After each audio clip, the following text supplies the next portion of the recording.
கிறிஸ்து இயேசுவில் பிரியமான சகோதர சகோதரிகளே, திருத்தூதர்களான புனித பேதுரு, புனித பவுல் திருவிழாவை கொண்டாடுகிறோம்.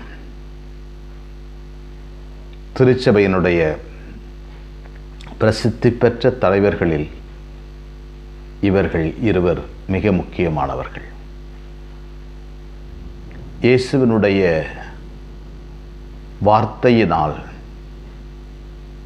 திருச்சபையினுடைய புதிய இஸ்ராயலின் தலைவராய் உருவாக்கப்பட்ட புனித பேதுரு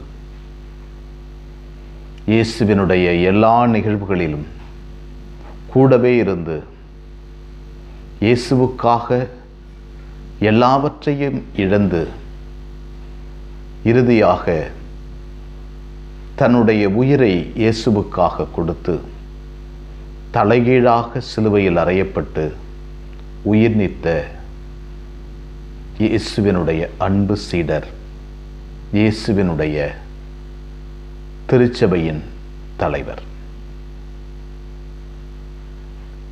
இந்த இயேசுவினுடைய திருச்சபையின் அன்பு சீடர் புனித பேதுரு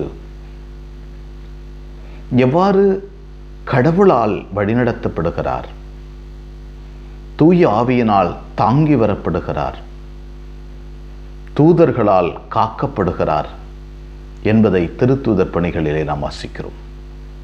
இன்றைய முதல் வாசகத்தில் கூட அவர் சிறையில் அடைக்கப்பட்டிருந்த போது, குறிப்பாக யாக்கோபு ஏரோதினால் கொல்லப்பட்ட கொடுமையான சூழ்நிலையில் திருச்சபையை முளையிலேயே கிள்ளிவிடலாம் என்று தலைவர்கள், பேரரசர்கள் கொக்கரித்த போது கடவுளின் தூதர் நின்று போராடி அவர்களை வெற்றி பெற செய்கிறார். கடவுளின் தூதர் சிறையிலிருந்து பேதுருவை விடுவித்து கொண்டு வந்து நிறுத்துகிறார். இது கடவுளின் திருவுளம். ஏதோ மனிதர்கள், சாதாரண மனிதர்கள் உருவாக்கிய நிறுவனம் அல்ல. இது கடவுளின் சபை, கடவுள் உருவாக்கிய சபை.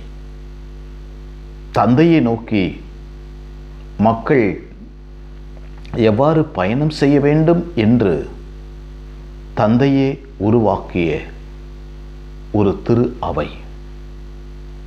இந்த திரு அவையினுடைய தலைவராய் புனித பேதுருவை மிக அழகாக உருவாக்கினார், வழிநடத்தினார், என்றென்றும் நமக்காக பரிந்து பேச வைத்திருக்கிறார். இரண்டாவது புனிதர் புனித பவுல் திருச்சபையை துன்புறுத்தியவர். இயேசுவினால் தடுத்தாட்கொள்ளப்பட்டு கடவுளின் திருச்சபையை யூதேயா பகுதியோடு நின்றுவிடாமல் உலகத்தின் கடையெல்லை வரை சென்று சேர வைத்த புனிதர் இவர். இயேசுவினுடைய மீட்பை உலகிலுள்ள எல்லா மக்களும் அனுபவிக்க வேண்டும் என்பது கடவுளின் திருவுளம். அந்த திருவுளத்திற்காக புனித பேதுருவை, புனித பவுலை கடவுள் பயன்படுத்தினார். உலகின் கடையெல்லை வரை கடவுளின் வார்த்தை சென்று சேர்வதற்காக கடவுளால் உருவாக்கப்பட்ட ஒரு பெரும் புனிதர்.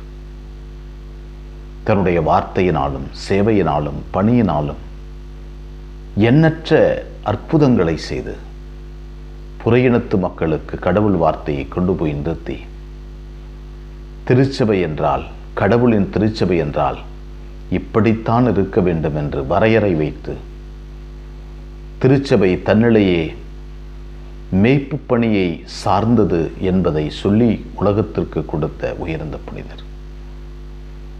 ரோமை நகரின் வெளிப்புறத்தில் தலை வெட்டுண்டு இவர் இறக்கிறார். இந்த 2 புனிதர்களும் இன்று நமக்காக பரிந்து பேசுகிறார்கள். ஆண்டவருக்கு நன்றி சொல்லுவோம்.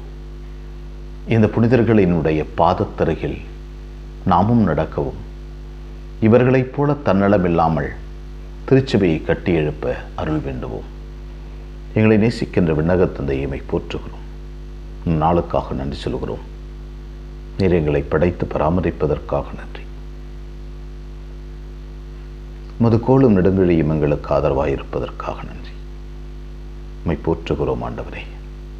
இந்த 2 திருத்துதர்கள் வழியாய் திருச்சபையை வளர்த்தெடுத்தீர். என்றும் என்றென்றும் அது வாழ்வதற்கு தேவையான சக்தியை நீர் தந்து கொண்டிருக்கிறீர். புனிதர்கள் வழியாய் நீர் செய்த எண்ணற்ற காரியங்களுக்கு நன்றி சொல்கிறோம். வருகின்ற காலங்களில் எங்களையும் இந்த புனிதர்களின் பாதையில் நடத்துவதற்காக நன்றி சொல்கிறோம். இவர்களின் பரிந்துரையால் திருச்சபையினுடைய ஒவ்வொரு மெய்ப்பெயர்களையும் இறைமக்களையும் காத்தருளும். அனைமரியே எங்கள் அன்பு தாயே, திருமகனிடம் எங்களுக்காக இடைவிடாது பரிந்து பேசும். ஆமென்.